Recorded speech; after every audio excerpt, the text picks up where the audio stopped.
On passe au quiz télé-réalité. Tu passes sur le grill à nouveau. Et c'est reparti.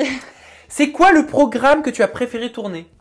La Villa des Cœurs Brisés, 1000 fois. Franchement, autant en équipe, en émission, en tout, même le décor, tout. La Villa des Cœurs Brisés. Et pour le coup, c'est quoi ton plus grand regret à la télé?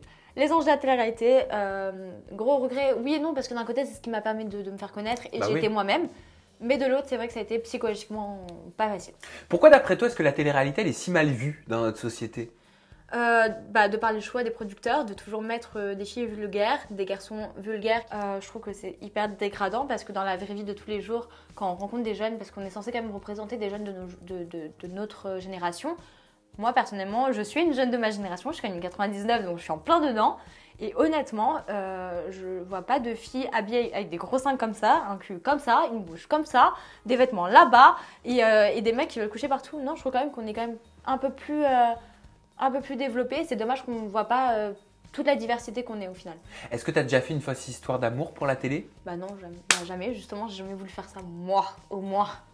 Quels sont les 3 candidats de télé que tu trouves le plus sexy, le plus à ton goût? En mec ou en meuf? Alors, en mec, Jonathan Mathias, Connor et Antoine.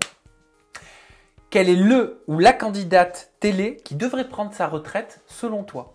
Ah, il y en a plus qu'un. Je pense que ça y est, franchement, c'est pas méchant, mais Raphaël Pépin, les Kirado, Aurélie d'Autremont, tout ça, ça y est. Enfin, vous en devenez méchant parce que vous savez plus quoi raconter, donc dégagez, franchement, vous savez plus rien. Quel est le programme auquel tu rêverais de participer? Top Chef, pour rencontrer Michel Saran. Quel est le ou la candidate le plus différent en off et en in par rapport aux 4 tournages que tu as fait? Bah Maëva Guénam, de ma déception et comme ça, là, d'un coup, je dirais Maëva Guénam. Ah bon, elle est différente en off et en in? Bah en tout cas, je sais pas si c'est in ou off, mais en tout cas, je te jure qu'entre Moundir et Marseillais, je l'ai pas reconnu. J'étais choquée en fait. Parce que c'est vrai que Moundir, j'ai trouvé une meuf hyper mignonne, une petite jeune, tout grave détente.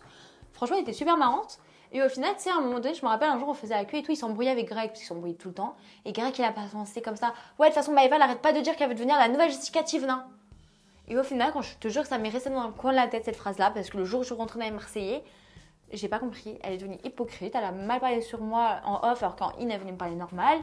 Ouais, je sais pas, plein de petits trucs comme ça qui font que là, en tête, c'est elle qui me vient. Quel est le candidat le plus à l'opposé de tes valeurs, le ou la candidate? Bah, je dirais Guirado, peut-être Raphaël Pépin. Ouais, pour moi, bah, je suis quand même, on va pas se mentir, je suis quand même un peu dans la case féministe. J'avoue que dès que je peux prendre la parole pour aider les femmes ou faire mon maximum et tout, donc c'est vrai que ça va vraiment à l'encontre de mes valeurs, parce qu'ils sont tout le temps en train de dénigrer les femmes ou de manquer de respect. Et en tout cas, c'est pas dans mes valeurs leur manière ni de parler, ni d'agir, ni de ce qu'ils véhiculent sur les réseaux sociaux. Donc forcément, je dirais eux. Et enfin, pour terminer ce questionnaire, faut-il coucher dans l'industrie de la télé-réalité pour réussir? Alors, faut-il, je ne le conseille à personne. Après, voilà, on va pas se mentir. Moi, par exemple, je vais vous donner mon expérience à moi, de ce que j'ai compris.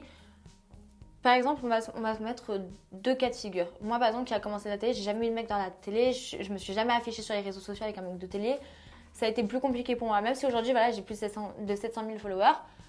On sait très bien que quelqu'un qui va sortir avec un mec connu de la télé va forcément plus marcher. Donc, si tu veux marcher et vont tourner à mot diable, vas-y, mais je ne te le recommande pas.